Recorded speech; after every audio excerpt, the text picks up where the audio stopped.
Hello all, and welcome to IELTS preparation by Sodeju. This is Alvin, and in today's session we will discuss how to write the first body paragraph for a table chart essay. നമ്മൾ കഴിഞ്ഞ sessions ആയിട്ട് നമ്മുടെ table chart ഇതിൻ്റെ ഒരു discussion നമ്മൾ start ചെയ്ത് വെച്ചിരുന്നു. Analysis വീഡിയോയും കഴിഞ്ഞ് നമ്മൾ ഇൻട്രൊഡക്ഷനും ഓവർ പാരഗ്രാഫും എങ്ങനെ എഴുതണമെന്നും നമ്മൾ നോക്കിയിരുന്നു. അപ്പോൾ ഈ ഒരു സെഷനിലേക്ക് വരുമ്പോഴത്തേക്കും നമുക്ക് ഇതിൻ്റെ ഒരു body paragraph, the first and second body paragraphs എങ്ങനെ എഴുതാമെന്ന് നമുക്ക് നോക്കാം. നമുക്ക് സ്റ്റാർട്ട് ചെയ്യാം. നമ്മുടെ ക്വസ്റ്റ്യൻ, നമ്മുടെ ഇൻട്രൊഡക്ഷൻ അതുപോലെ ഓവർവ്യൂ പാരഗ്രാഫ് ഡിസ്കസ് ചെയ്യാൻ നമ്മൾ യൂസ് ചെയ്തിരുന്ന സാമ്പിൾ ക്വസ്റ്റ്യൻ തന്നെയാണ്. അതിന്റെ എക്സ്റ്റൻഷൻ ആയിരിക്കും നമ്മൾ ഇവിടെ ഡിസ്കസ് ചെയ്യാം. ദെൻ നമുക്ക് സ്റ്റാർട്ട് ചെയ്യാം. നമ്മുടെ ക്വസ്റ്റ്യൻ നമുക്ക് സ്ക്രീനിൽ കാണാം. The table below gives the distribution of world population in 1950 into 1000 with an estimate of the situation in 2050. Then ഇതായിരുന്നു നമ്മുടെ ടേബിളിന്റെ ഡിസ്ക്രിപ്ഷൻ. ഇവിടെ സംസാരിച്ചിരുന്നത് വേൾഡ് പോപ്പുലേഷന്റെ ഡിസ്ക്രിപ്ഷനെ കുറിച്ചായിരുന്നു. അതിന്റെ ഒരു പ്രഡിക്ഷനെ കുറിച്ച് നമ്മൾ സംസാരിച്ചിരുന്നു. ദാറ്റ് ഈസ് 1950 എന്നുള്ള ഇയറിൽ എത്ര, 2000 എത്ര ആയിരുന്നു, 2050 ആകുമ്പോഴത്തേക്ക് എത്ര ആകും എന്നുള്ള ഒരു കാര്യങ്ങളാണ് നമ്മൾ ബേസിക്കലി ഡിസ്കസ് ചെയ്തിരുന്നത്. അത് ഓവറോൾ എത്ര ആകുമെന്നും ദെൻ റീജിയൻ വൈസ് എങ്ങനെയാണ് അതിൻ്റെ ഒരു ഇത് എന്നുള്ള രീതിയിൽ 1950-ലും 2000-ലും 2050-ലും എങ്ങനെയാണെന്ന് ആണ് നമ്മൾ കണ്ടിരുന്നത്. ദെൻ നമുക്ക് ഫസ്റ്റ് ബോഡി പാരഗ്രാഫ് നോക്കാം. ബേസിക്കലി നമ്മൾ ഇവിടെ യൂസ് ചെയ്യുന്നത് നമ്മുടെ മെയിൻ ഫീച്ചേഴ്സിനെ തന്നെ നമ്മൾ മോഡിഫൈ ചെയ്തിട്ടായിരിക്കും, അല്ലെങ്കിൽ അതിൻ്റെ ഒരു എക്സ്പാൻഷൻ അല്ലെങ്കിൽ ഡീറ്റെയിലിംഗ് കൊടുത്തിട്ടാണ് നമ്മൾ ബേസിക്കലി ബോഡി പാരഗ്രാഫ്സ് എഴുതുക. ദെൻ നമ്മുടെ ഫസ്റ്റ് ബോഡി പാരഗ്രാഫിലേക്ക് വരുമ്പോഴത്തേക്കും നമ്മുടെ ഫസ്റ്റ് 2 മെയിൻ ഫീച്ചേഴ്സ് ആണ് നമ്മൾ യൂസ് ചെയ്യുക. സെക്കൻഡ് ബോഡി പാരഗ്രാഫിലേക്ക് നമ്മുടെ തേർഡ് മെയിൻ ഫീച്ചറാണ് യൂസ് ചെയ്യുക. ദെൻ നമ്മുടെ ഫസ്റ്റ് ഫീച്ചർ എന്ന് പറഞ്ഞിരുന്നത് ആഫ്രിക്കയുടെ കുറിച്ചായിരുന്നു. That is the only region where the percentage is expected to increase by 2050 is Africa. ഇതാണ് നമ്മുടെ ഫസ്റ്റ് മെയിൻ ഫീച്ചർ പറഞ്ഞിരുന്നത്. ആഫ്രിക്കയാണ് ബേസിക്കലി ഈ റീജിയൻസിനെല്ലാം വെച്ച് നോക്കുമ്പോൾ ഏറ്റവും എന്ത് ചെയ്യുക ഒരു ഇൻക്രീസ് നമുക്ക് കാണാൻ പറ്റിയിരുന്നത്. ദെൻ സെക്കൻഡ് മെയിൻ ഫീച്ചർ എന്ന് പറയുന്നത് Europe is expected to have the greatest drop in percentage contribution by 2050. Greatest drop യൂറോപ്പിന്റെ കേസിലായിരുന്നു. അപ്പോൾ ഇതാണ് നമ്മുടെ സെക്കൻഡ് ഫീച്ചർ.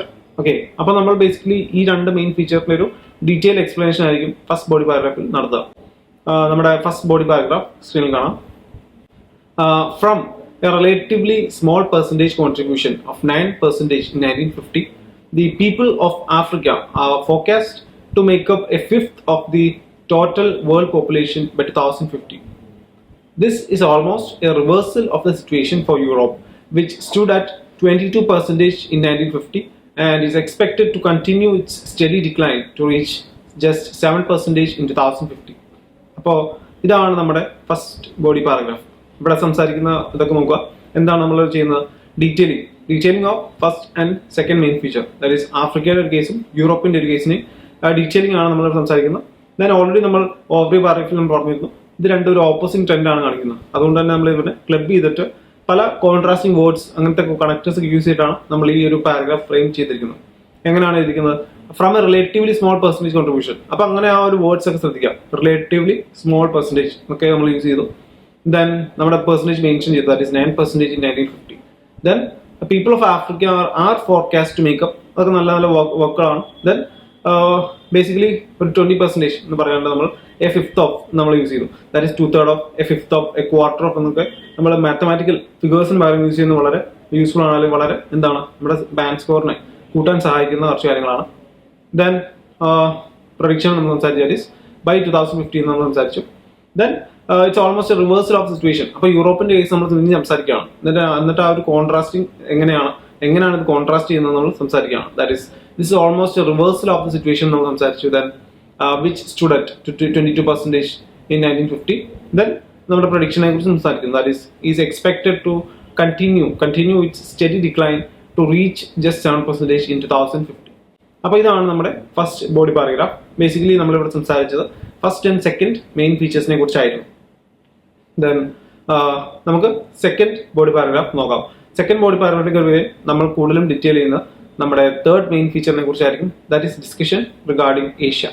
അപ്പോൾ നമ്മുടെ ഓവർവ്യൂ പാരഗ്രാഫ് നമുക്ക് സ്റ്റാർട്ട് ചെയ്യാം. ബേസിക്കലി നമ്മൾ ഫോളോ ചെയ്ത പാറ്റേൺ ആണ്. ഒരു ഓവർവ്യൂ പാരഗ്രാഫ് എന്ന് പറയുമ്പോഴത്തേക്കും അവിടെ ഡീറ്റെയിലിംഗിലേക്ക് നമ്മൾ കടക്കുന്നില്ല. അതേസമയം നമ്മുടെ മെയിൻ ഫീച്ചേഴ്സ്, ഏറ്റവും ഐഡന്റിഫൈഡ് ആയിട്ടുള്ള ഫീച്ചേഴ്സ് നമ്മൾ എന്ത് ചെയ്യുന്നു, ഒന്ന് സമറൈസ് ചെയ്ത് ഒരു ഓവർവ്യൂ പോലെ നമ്മൾ എഴുതുന്നു. അതാണ് ബേസിക്കലി ഇവിടെ നമ്മൾ ചെയ്യുന്നത്. ഇവിടെ നമ്മൾ ഒരിക്കലും ഡീറ്റെയിൽസിലേക്ക് കടക്കുന്നില്ല. ഡീറ്റെയിൽസ് എപ്പോഴും നമ്മൾ ബോഡി പാരഗ്രാഫ്സിലേക്കായിരിക്കും ഡീറ്റെയിൽ ചെയ്യുക അല്ലെങ്കിൽ ഡിസ്കസ് ചെയ്യുക. ദെൻ നമ്മൾ ഓൾറെഡി 3 മെയിൻ ഫീച്ചേഴ്സ് നമ്മൾ നോക്കി വെച്ചിരുന്നു. എന്തൊക്കെയാണ് നമുക്കൊന്ന് ബ്രഷപ്പ് ചെയ്യാം. That is, the only region where the percentage is expected to increase by 2050 is Africa. അതാണ് നമ്മുടെ first main feature. Then second feature നമ്മൾ യൂറോപ്പിനെ കുറിച്ചാണ് സംസാരിച്ചത്. ദാറ്റ് ഈസ് ഗ്രാഫിക്കിൽ നിന്ന് നമുക്ക് മനസ്സിലാവും. The Europe is expected to have the greatest drop in percentage contribution by 2050. Then the third main feature എന്ന് പറയുന്നത് നമ്മൾ ബേസിക്കലി ഏഷ്യനെ ബേസ് ചെയ്തിട്ടാണ് നമ്മൾ സംസാരിച്ചത്. That is, the only region showing a fluctuation in percentage contribution over the whole time period is Asia. അപ്പോൾ ഇതാണ് നമ്മുടെ 3 main ഫീച്ചേഴ്സിനെ കുറിച്ച് നമ്മൾ ഡിസ്കസ് ചെയ്തത്. ഈ ഒരു മെയിൻ ഫീച്ചേഴ്സിനെ നമ്മളൊന്ന് സമ്മറൈസ് ചെയ്തിട്ട് ആയിരിക്കും നമ്മൾ ഏകദേശം നമ്മുടെ ഓവർവ്യൂ പാരഗ്രാഫ് ഫ്രെയിം ചെയ്യുക. ഏകദേശം ഒരു 30-40 വേർഡ്സിലേക്ക് നിൽക്കുന്ന ഒരു 2-3 ലൈൻസിലേക്ക് നിൽക്കുന്ന ഒരു പാരഗ്രാഫാണ് നമ്മൾ ബേസിക്കലി ഒരു ഓവർവ്യൂ പാരഗ്രാഫിൽ ഉദ്ദേശിക്കുന്നത്. നമ്മുടെ പാരഗ്രാഫ് നമുക്ക് നോക്കാം, സ്ക്രീനിൽ കാണാം.